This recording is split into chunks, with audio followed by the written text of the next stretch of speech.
జీవితం అనేది తిరిగిరాని ఓ సువర్ణావకాశమని master trainer Gampa Nageswararao పేర్కొన్నారు. వాసవి క్లబ్ నూతన కార్యవర్గ ప్రమాణ స్వీకారం సందర్భంగా వనస్థలీపురంలో నిర్వహించిన కార్యక్రమంలో ఆయన ప్రసంగించారు. పనిచేసే సమయంలో గాడిద మాదిరిగా కష్టపడాలని, అనుభవించే అవకాశం వచ్చినప్పుడు రాజు మాదిరిగా డబ్బు ఖర్చు చేయాలని అన్నారు. మన వయస్సులో రాజకీయాల్లో రావడానికి సిద్ధంగా ఉన్నారు. నేను ఎవరెవరికో పబ్లిక్ స్పీకింగ్ నేర్పిస్తున్నా, ఎవరెవరో ధైర్యం పెడుతున్నా.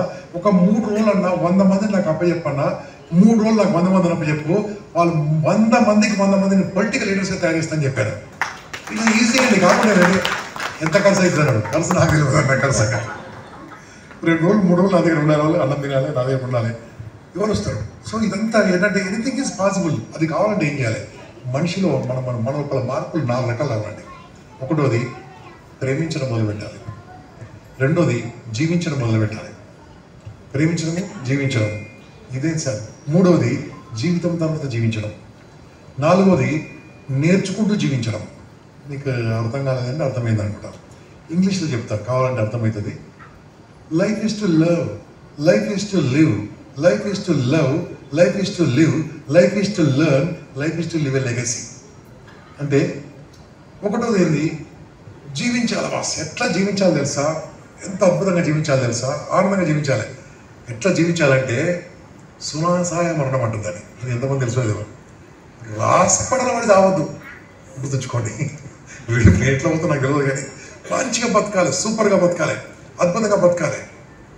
ఇది మీ అందరికి నేను చెప్తున్నాను. నేను పెద్ద మనిషి ఏం కాదు, జస్ట్ 60 ఏళ్ళ వయసు నాది, పెద్ద కాదు. ఎందుకమో నవ్వుతున్నావు? 60 అంటున్నావా? రిటైర్ అయిపోతున్నామా? మేలా ఎల్ఐసిగా రిటైర్ అయిపోతున్నాయి. ఎల్ఐసిలో పనిచేస్తున్నాను, సర్టిఫికేట్ ప్రకారం రిటైర్ అవుతున్నాను. Okay. So life is to live అంటే ఎట్లా జీవించాలి తెలుసా? ఆరోగ్యంగా జీవించాలండి. మరి అటువంటి ఆరోగ్యం గురించి ఏం చేస్తున్నారు మీరు, నేను, మనం అందరం ఆలోచించుకుందాం. ఏం చేస్తారు? ఏం లేదు. యోగా సెంటర్ అని పెడతారు, చూస్తారు. యోగా ఎంత కట్టాలి? ఫస్ట్ అదే ఆలోచన. ఆయన అడిగిన 300 అంటే 300 అంటున్నాను.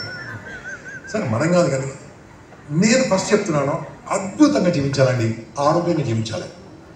ఆరోగ్యంగా జీవించాలంటే ఎక్సర్సైజ్ చేయడమో, మనం తినే ఫుడ్, మనం చేసే విషయాలు ఒకసారి ఆలోచించుకుంటే, కరోనాలో నా వీడియో చూశానుకుంటే, అప్పుడు నేను మొత్తం రీసెర్చ్ చేసి పెట్టాను, ఏ ఊళ్ళో ఎంతమంది చనిపోయారో. హయ్యెస్ట్గా బాగుంది మీ ఆయన, హయ్యెస్ట్గా చనిపోయిన క్యాస్ట్ ఎవరైనా ఉందంటే మన వల్లే బాస్, మన వల్లే. హయ్యెస్ట్గా కరోనా అటాక్ అయింది కూడా మన వాళ్ళకే. దానికి సింపుల్ ఎగ్జాంపుల్ చెప్తున్నా. ఐతారాములు అనేది ముందు వీకేఎస్పీ గురించి చెప్పుకుంటారు. మొత్తము